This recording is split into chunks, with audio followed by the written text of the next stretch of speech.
Chris here, Pro Paint Jobs. Today, we are in a one-bedroom co-op. This is an old one, all right? Now, I went over with the customer that we are painters, we're not general contractors, and that all your walls needed a skim coat. That we already went over. I kind of encouraged her that if you had master painters in here, not handymen, that, you know, we will address most of the imperfections.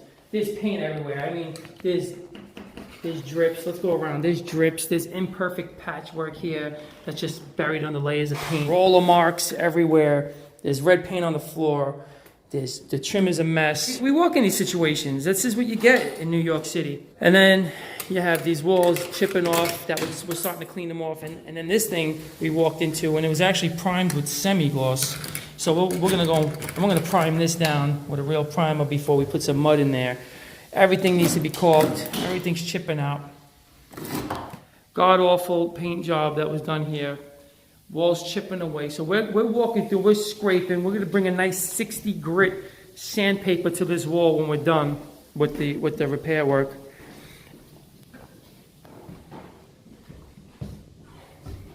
Here's more imperfect patchwork. Now, there's nothing you could do. I mean, this needs a full skim coat. And we're just not going to do that. And the customer's not prepared to pay that. So we're here to help her out. All right, for starters, we're just going to canvas the wall and get all these dots off, the big ones that the sandpaper probably won't get off. The door guy is going to do his doors just the same way. We'll knock the heads off of all the doors. We'll do the best we can. Take a very heavy 60 grit and work the door. It'll be tons better than what it is currently. We're gonna gouge these cracks and get them all prepped up and ready for paint. So this is what we do before we break out the compound. And then keep going. Now, we only have a couple of days here, so we can't focus too heavily on the imperfections because we are painters and we've been hired to paint, but we're going to do the best we absolutely can because we really want to make this place beautiful for the customer. So we have a primer out now, and what I want to do is prime all the areas that we are going to stick some mud in, compound. One hand, I'm sorry. And we do this so this way the compound will stick to the patch, to the area, to the affected area. Now the compound's really going to stick to that. And I want the compound to come out even further. So I'll put more primer there.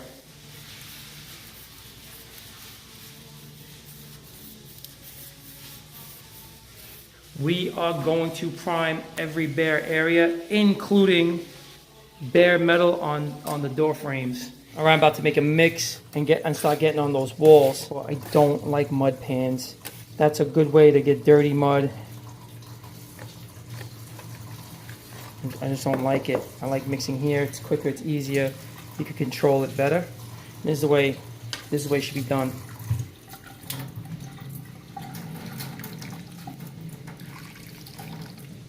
It never gets old, right? I'll mix this up, be right back.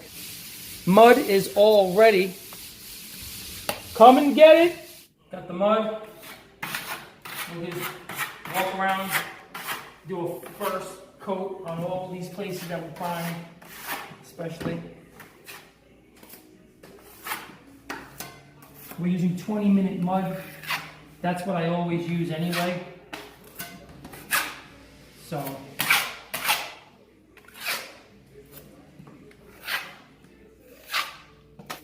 let's just put it in, take it off.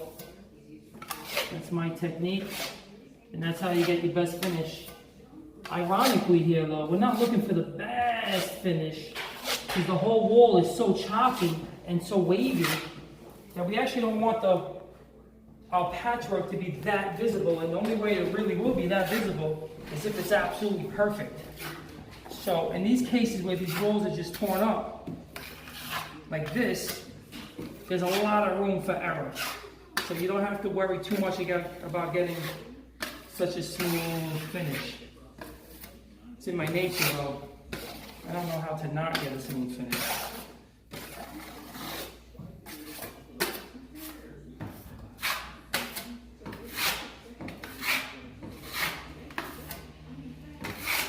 Again, just the first coat, fill it up.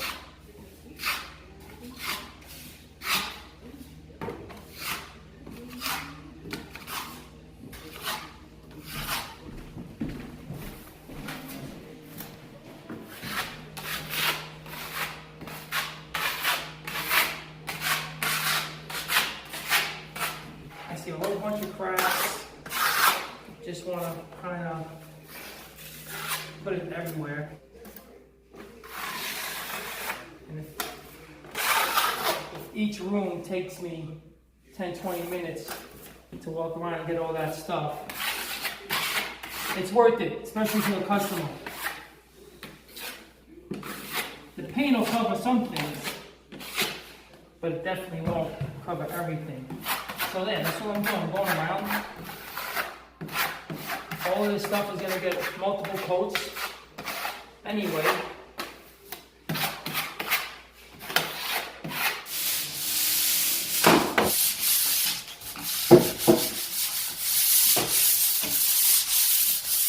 Every surface is going to get sanded. About to make our second batch. Give it a quick clean. You don't want any contaminated mud. Perfect. Next batch coming up. All the doors are being painted as we speak. Ceilings are being painted in here. It's looking good. All the patchwork has been done. Multiple coats. This wall nearly got skim coated.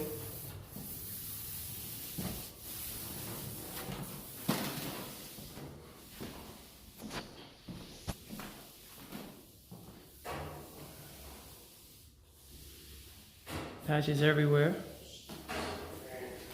Hallway too, as you saw. In the kitchen as well. This whole thing got skim coated. Now, we're gonna mop the tops. Clean everything. Get in between here with a duster. Get all this dirt out. Then we're gonna caulk wherever we can possibly caulk. All in here, these guys. So how do you caulk just very bad trim that's like this? I'll tell you how. You just make a mess. You put it all in there. You really fill it. You smooth out the tops.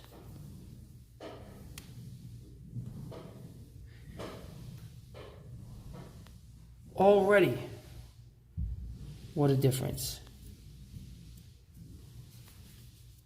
We're just painting here. We're not doing paint removal. Okay? We only got a couple days. Customer knows this. We discussed everything with them. Just make it as nice as possible. If it's solid and it doesn't chip off, fine. We're not going to ask for trouble and gouge away the wall or anything like that either.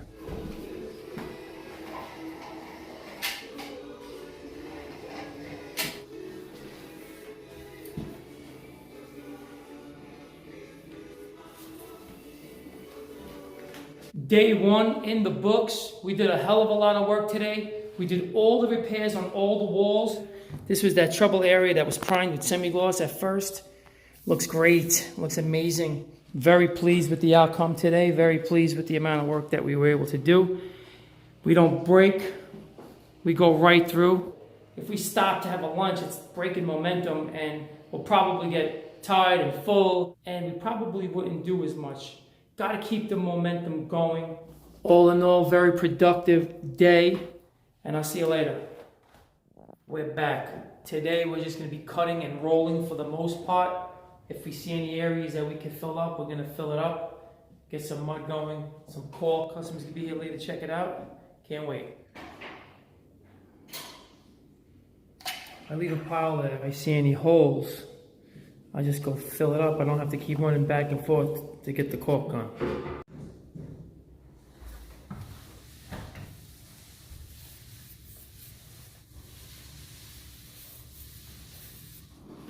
It's day 2, but we still walk around with the knives and see if we can patch anything that we may have missed. She only wanted an off-white in here. And when you're painting around wires, it could always be a little challenging because you always get these drips over here, like that. And you gotta be careful how you paint them. So let me just clean that up. You don't want any drips. You can't just brush it. In this case, I'm going to paint the wire. Give it another coat. Alright, so how I like to do it is never brush over them. Instead, wiggle some paint in there and then force it in. That's what I'm doing here. Forcing it in. Then I smooth out my brush marks. And then last thing, touch up that wire. So at the end of it all, we're gonna come back around with the semi-gloss and just do some touch-ups on the trim, just in case we may have touched it.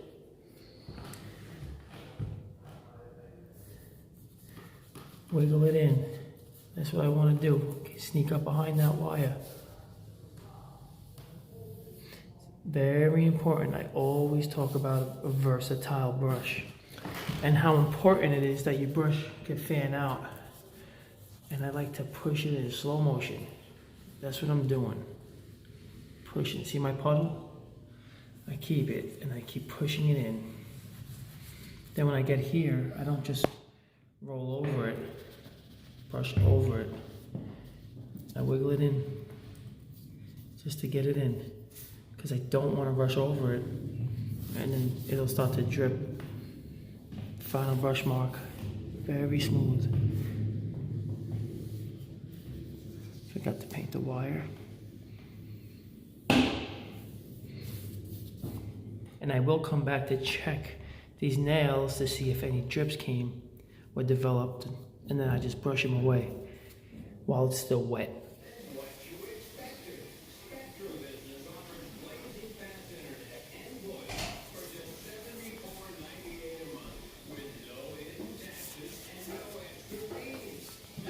Every time we're done with a can, we save them because they make excellent cut cans. I hold it nice and tight, a couple of fingers under the can.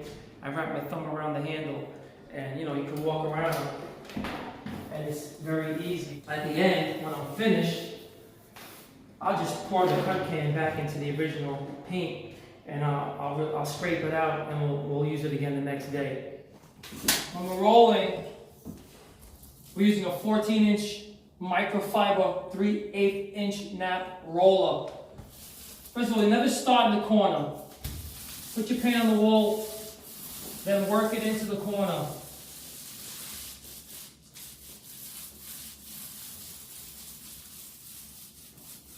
Nice and smooth. Notice what I'm doing here. Most painters, and this is how you identify the good from the bad. Most painters, first of all, put the paint on the wall. I don't care how you do it, up, down, smooth it out. I never like to go more than 2 lengths. So from here, I usually go a length and a half of the roller. I don't care how you put it on, that's not the issue. Most painters do this when they smooth out their back strokes. Never lifting the roller off of the wall. This causes zigzags. And in certain light, you will see zigzags. I don't like it. You could apply the paint that way. Put it on, I don't care. But when you're done, start. Lift the roller off the wall. That's how you back roll. Not that serious. So again, put it on. I like to just, in my little area here, rub it in, work it in, and then when I'm done, lift it off the wall, ramp off. This is ramping off. Okay, you don't just stop and pull off the wall, it leaves a mark. No good. Ramp off. While we're rolling, some splatter might get on the top of the baseboards. That's why we save the baseboards for last. The window frames as well. That's getting a nice coat right now. So now we're at the base. First thing I want to do is mop everything once more. Make sure it's nice and clean. You have wire. I like to just come up underneath it because we already painted the wire with the wall. Don't want to make that wire shine too much. You want to bring less attention to it. Push it in the corners, push it.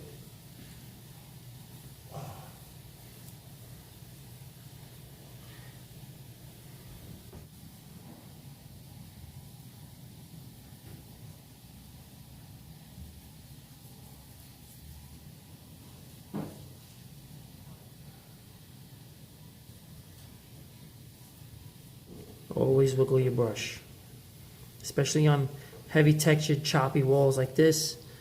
You just got to fill in nooks and crannies. Go back and forth. Back brush. This is real deal painting. This is how most apartments in the cities look. Okay, there's no real line here. So I'm just gonna go ahead and make one. We're not launching the space shuttle. It just takes patience that most people just don't have.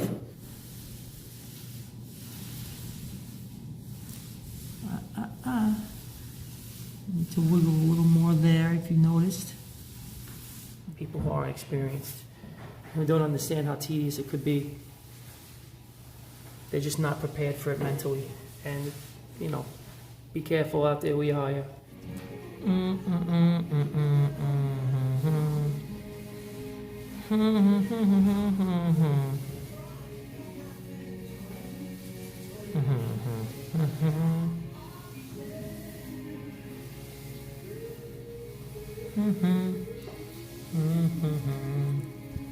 We're complete now. We finished the whole project. I'm very pleased with the turnout. Closets and everything. Ceiling, walls, trim, doors, everything done. It looks like a white on the wall, but it's actually an off-white. Slight contrast. This kind of apartment, you're gonna get this kind of apartment more often than not. And you can't be afraid of it.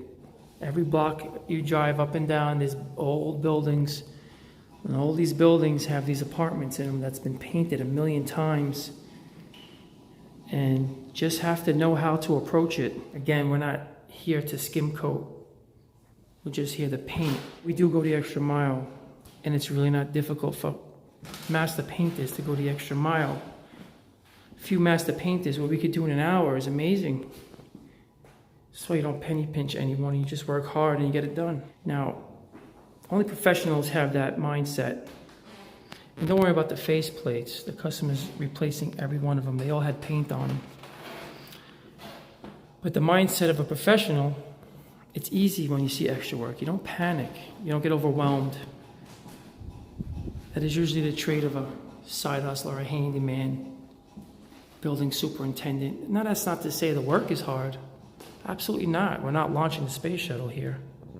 It's about patience and the mentality. And that mentality comes with years and years of experience. The place looks amazing. It's a complete makeover. It's beautiful. She wanted a nice fresh start with white, and that's exactly what she got. Anyway, Chris here from Pro Paint Jobs, and I'll see you on the next project. Take care.